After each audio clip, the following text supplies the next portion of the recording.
Britain's currency was decimalised in 1971. That is to say that each pound was divided into 100 pennies. And before that, there was a different system in use where there were three different denominations of money, which is the pound, the shilling, and the penny. And the pound sign is effectively a squiggly L, and these three letters that were used to denote pounds, shillings, and pence were from the Latin libra, solidus, and denarius. And £1 was divided into 20 shillings, and each shilling was worth 12 pennies, which meant that you had 240 pennies in a pound. Now, I find this very confusing because I was born after decimalisation, but I'll do my best just to show you a few of the coins and the banknotes. This is a banknote that would have been in use in the 1940s. This is a £1 note.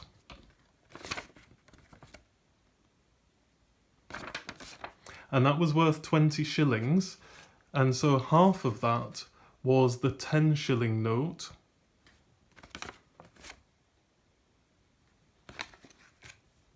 And then half of the 10 shilling note was a 5 shilling piece, which was actually called a crown.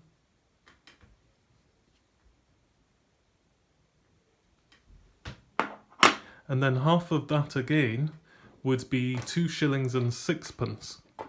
And that is called a half crown.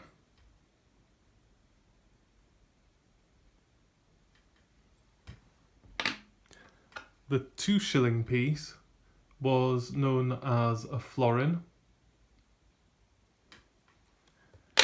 And then there was a 1 shilling piece, which was sometimes called a bob. People would say it's a 1 bob or 2 bob. And then half of the shilling was a 6pence. And then half of that again was the threepence or threepenny bit. And then down to the penny itself, that's quite dark. You can maybe just see the design on it there, Britannia. And so that's the third basic unit, the penny. And then you got a half a penny, or halfpenny, and a quarter of a penny, which was known as a farthing.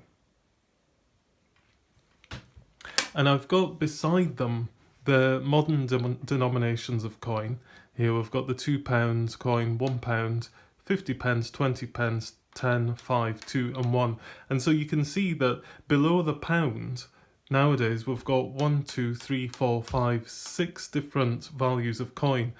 But back then in the 1940s we had 1, 2, 3, 4, 5, 6, 7, 8, 9, 10 different pieces of currency below the pound. So there were a lot more to deal with, and as I say, having the 3-level currency made calculations quite challenging. I'm sure once you got used to them, they were reasonably straightforward, but it was something of an art. And I do remember when I was young, people still converted from new money back into the old money because they still understood that better.